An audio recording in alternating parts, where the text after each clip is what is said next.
Olá pessoal, tudo bom?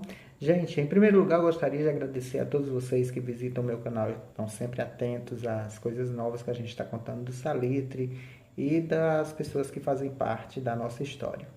Então, muitas pessoas também têm me sugerido contar mais um pouco da história antiga do Salitre, como tudo iniciou, como era antigamente.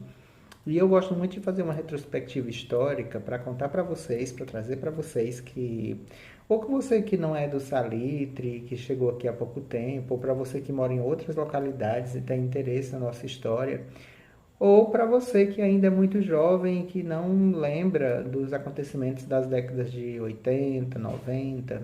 Então, vamos lá. Mas antes da gente dar continuidade, não se esqueça de se inscrever no canal, ativar o sininho para que você seja avisado sempre que tiver um novo vídeo, tá bom? E também compartilha com seus amigos, tá? Então, gente, vamos começar falando sobre o nascimento de crianças, né? É importante a gente lembrar de uma pessoa que foi muito importante para a nossa história, que era conhecida como Maria dos Anjos. A Maria dos Anjos morava no Valparaíso, mas toda vez que alguém precisava dela, ela estava sempre disponível para ajudar, e isso era uma das marcas registradas dela. A Maria dos Anjos estava sempre disposta a vir a hora que fosse necessário, tanto fazia ser de dia, à noite, qualquer hora do dia ou da noite ela estava sempre disponível. E várias pessoas nasceram em Salitre pelas mãos da Maria dos Anjos. E isso era... eu lembro dela com muito carinho, porque na minha infância a gente tinha um hábito muito bacana de tomar a bênção e chamar a Maria dos Anjos de Madrinha Maria. E uma das coisas que eu mais gostava dela é que ela não abençoava a gente como as outras pessoas fazem, porque normalmente as pessoas abençoam a gente dizendo Deus te abençoe, ou Deus te dê saúde e tal. E a Maria dos Anjos tinha uma coisa que eu achava que era um diferencial dela, ela abençoava dizendo Deus te faça feliz. E eu achava aquilo encantador, e toda vez que ela ia passando pela rua, era uma multidão de crianças que ficava o tempo todo, benção Madrinha Maria, benção Madrinha Maria, e era todo mundo tomando a benção. E ela, às vezes, nem parava, porque eram muitas crianças, e ela só ia passando e gritando, Deus te faça feliz, Deus te faça feliz. E os meninos, todo mundo ficava tomando, benção Madrinha Maria, benção Madrinha Maria. E ela, Deus te faça feliz, Deus te faça feliz. Eu achava aquilo extraordinário, uma pessoa dizer Deus te faça feliz. Na verdade, eu não sabia nem o que essa palavra queria dizer naquela época, né? Então, mas eu achava bonito. Então, esse era um grande diferencial da Maria dos Anjos, era a forma que ela estava sempre disponível a ajudar as pessoas que precisavam. A dificuldade era muito grande, a gente não tinha acesso a médico, não tinha ambulância, não tinha nada disso, e ela estava sempre disponível. Manda um pouquinho sobre a história de Salitre da década de 80. Salitre na década de 80 não tinha quase nada. A gente não tinha iluminação pública, a gente não tinha telefone, a gente não tinha correio, a gente não tinha internet. Então, a nossa forma de comunicação aqui era realmente através de cartas.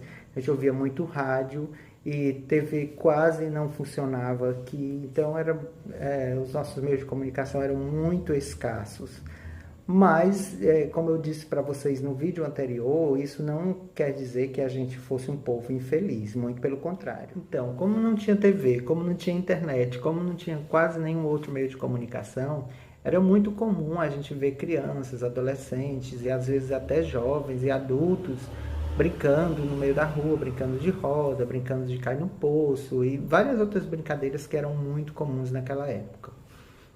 E várias pessoas me perguntam, Sérgio, como era que as pessoas se comunicavam? Bom, a nossa comunicação era muito escassa. Então, como era que a gente recebia cartas, por exemplo? Quando a gente recebia cartas, alguém endereçava a carta para o Salitre, colocando como destino a Rádio Jornal de Canindé. Então, a pessoa colocava para Sérgio Santana, em Salitre, aos cuidados da Rádio Jornal de Canindé. E aí, quando chegava a carta lá nos Correios, em Canindé, a carta era encaminhada para a Rádio Jornal, e lá na Rádio Jornal, a pessoa que estava fazendo o programa lia a carta no ar, né? Lia o envelope no ar, na verdade, não era bem a carta, né? Corrigindo aqui. E aí dizia, atenção, Sérgio Santana, do Salitre, tem uma carta aqui para você, enviada da cidade tal. E aí a gente ia lá na Rádio Jornal de Canindé e pegava a rádio e pegava a carta e trazia para casa. Somente na década de 1980, já aproximadamente em 1889, que chegou o telefone público em Salitre. Então a gente tinha um postinho do Teleceará, eu vou colocar uma foto aqui do postinho do Teleceará, como era antigamente, e tinha uma recepção, tinha um recepcionista no posto da Teleceará, tinha uma cabine e tinha também o mensageiro. O que era o mensageiro? O recepcionista, todo mundo sabe o que era. O recepcionista era a pessoa que atendia as ligações. E o mensageiro era a pessoa que ia até a casa das pessoas para avisar que tinha uma ligação para ela. Porque a gente não tinha telefone em casa. Isso era um sonho, na verdade. A gente sonhava com o dia que a gente fosse ter telefone em casa. Mas o mensageiro vinha até a casa da gente e falava: olha, tem uma ligação para você tal hora. E a gente saía de casa e ia para esperar a ligação. Acontece que muitas vezes a gente chegava lá, estava uma fila quilométrica no posto da Teleceará e a gente tinha que esperar horas e horas e horas para receber a ligação. E às vezes a pessoa que estava do outro lado ligando para a gente acabava desistindo, não ligava mais naquele horário. E isso para nós ainda era vantajoso porque a gente morava aqui. Mas acontecia de pessoas que vinham da Serra das Uburanas, da Serra Verde, do Logradouro, da Barragem, que tinham um dia, que tinham um horário marcado para receber a ligação, e a pessoa vinha de lá para receber a ligação, mas quando chegava aqui, tinha tanta gente para receber a ligação também, que a pessoa que estava lá do outro lado ligando para ela acabava desistindo, e a pessoa que tinha vindo de outras localidades acabava perdendo a sua ligação. Depois as pessoas começaram a ceder mais um pouco, com o passar do tempo, as pessoas começaram quando percebia que tinha alguém aguardando, então as pessoas davam uma pausazinha na ligação e perguntavam: tem alguma ligação para você? A pessoa dizia: tem, eu estou esperando ligação de São Paulo, por exemplo, ou do Rio de Janeiro, de Fortaleza, sei lá, de onde fosse. E a pessoa dizia: fulano, eu vou desligar porque tem uma pessoa aqui esperando a ligação de São Paulo, tá? Pronto, a pessoa desligava para poder dar lugar para o outro. Era mais ou menos assim que acontecia. Mas era muito comum a gente chegar no posto do Teleceará e ter 15 pessoas, 20 pessoas esperando ligação. Mas isso a gente já falando de vários dias, vários tempos depois que o posto telefônico foi fundado. Porque logo que ele foi fundado, era muito comum a gente chegar lá e ter 50 pessoas, 40 pessoas esperando ligação. Tanto que o posto telefônico começou a funcionar.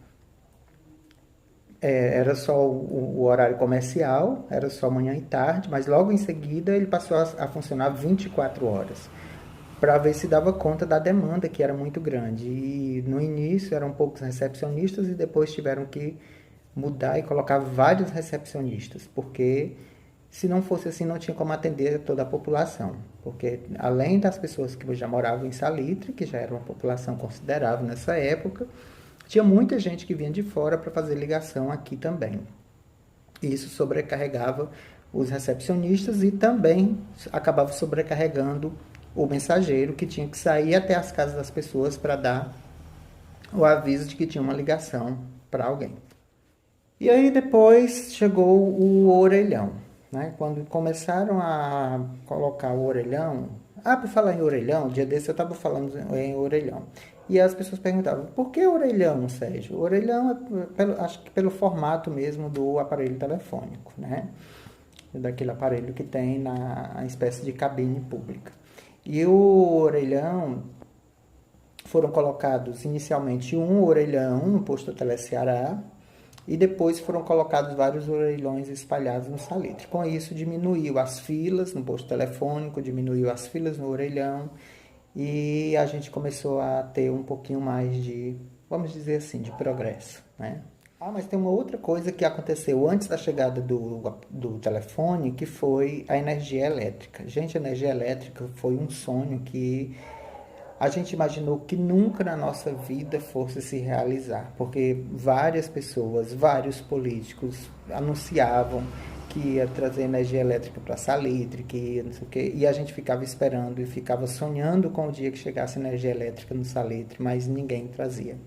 E como era que Salitre era iluminado? Então, a gente tinha um quartinho que chamava aqui Quarto do Motor, que ficava aqui próximo à Igreja Católica, ali no alto da Igreja Católica, e esse motor ele era ligado quando começava a escurecer, ele era ligado e chegava energia até as nossas casas.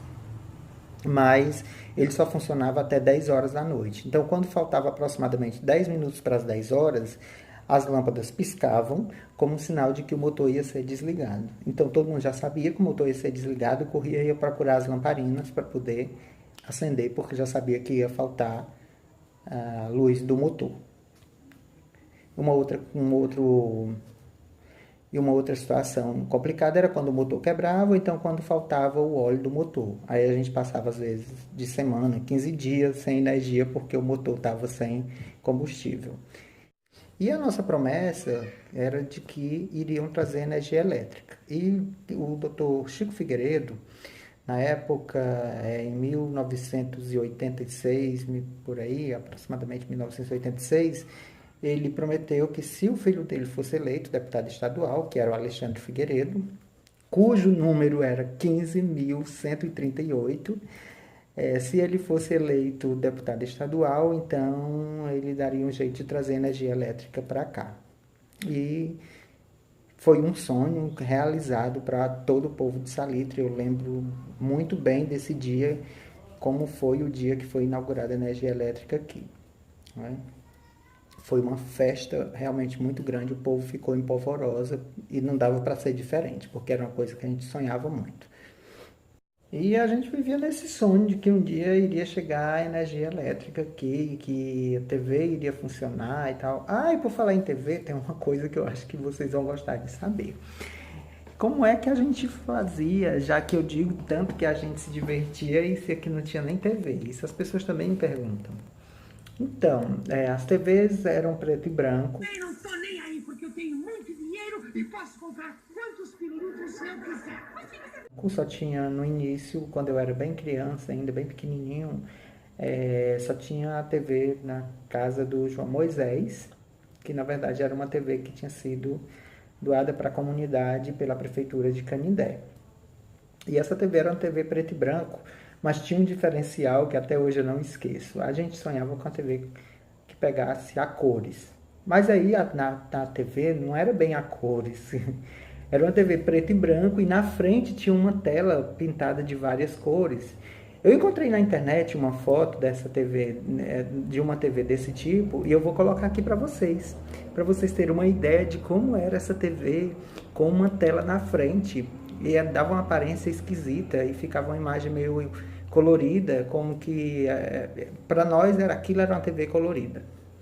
E a gente achava que era, mas na verdade não era. Era uma TV preto e branco com uma tela pintada na frente da TV. Mas mesmo assim a gente ficava feliz porque estava na frente de uma TV colorida. Ok.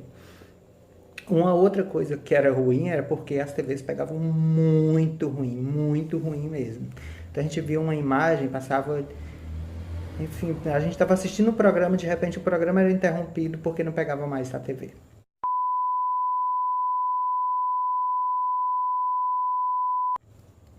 E depois, quando outras pessoas compraram televisão aqui, então tinha uma na casa do vovô Raimundo Amaro, tinha uma na casa do Chiqueron, tinha outra TV na casa do seu Hortêncio, tinha outra na casa do Antônio Bento. E aí eu lembro que às vezes a gente estava assistindo a televisão lá na casa do seu Hortêncio e a televisão de repente não pegava mais. E as TVs tinham uma antena bem alta para ver se dava para funcionar melhor. E amarravam bombril e várias, enfim, era um monte de tralha amarrado na antena para ver se pegava. Mesmo assim não pegava nada. E às vezes a gente estava assistindo TV lá na casa do seu Hortêncio, a TV não pegava mais, então as pessoas, de repente, passava alguém e dizia assim: ah, ouvi falar que lá no Antônio Bento tá pegando bem. Aí saía todo mundo correndo na rua para ir até a casa do Antônio Bento. Pessoas iam de bicicleta, pessoas iam a pé, e corria todo mundo, chegava lá na casa do Antônio Bento para assistir televisão. Então era meio louco isso, mas era divertido também. A gente ia e quando o povo via um monte de gente correndo na rua, já sabia, era porque a televisão na casa de fulano não estava prestando e estava prestando na casa de fulano. E todo mundo corria para assistir. Na hora da novela, na hora do Jornal Nacional, as salas ficavam cheias de gente. Eram salas com 30, com 40 pessoas assistindo televisão. Isso quando as pessoas deixavam entrar em casa, porque muitas vezes a gente não entrava, a gente ficava assistindo TV da janela das pessoas. Principalmente quando as mulheres limpavam a casa, que a casa estava muito limpa, aí dizia, não vou abrir a porta não, porque eu acabei de limpar a casa, fiquem assistindo aí da janela mesmo. Então fechava-se a porta e a gente ficava assistindo da janela. Mas a gente se dava por satisfeito, o que a gente queria era assistir, não queria nem saber de que jeito. Ficava amontoado de gente na janela assistindo televisão. E isso a gente lembra também com alegria. É divertido a gente lembrar de... Voltando à história da TV...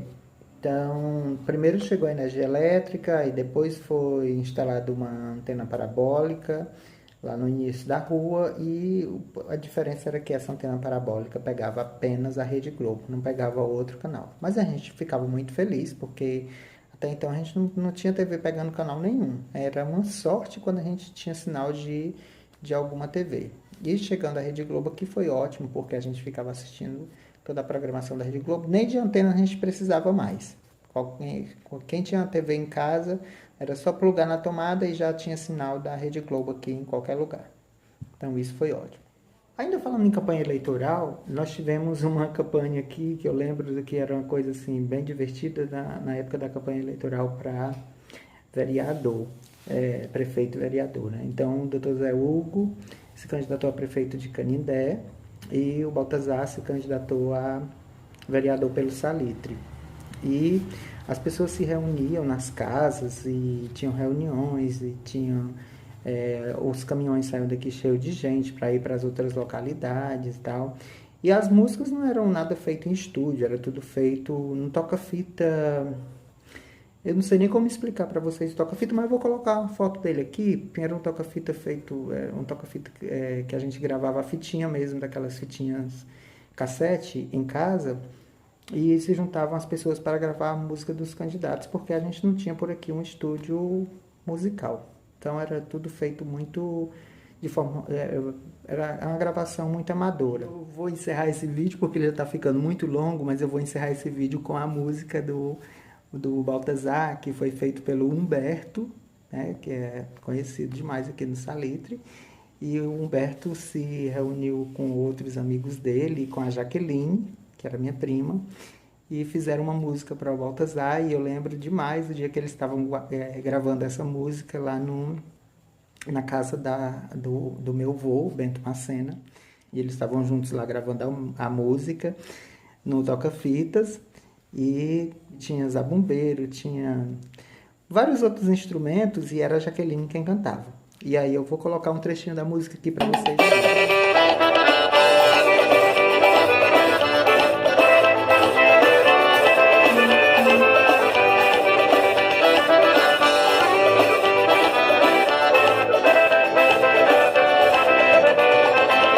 Dia 15 de novembro, tá chegando, eu vou votar. Escolhi meus candidatos, são eles que vão ganhar pra prefeitura municipal, para o bem desse lugar. Vote em Dr. Zé Hugo e Baltazar pra completar. Vixe, que partido forte, é nele que eu vou votar.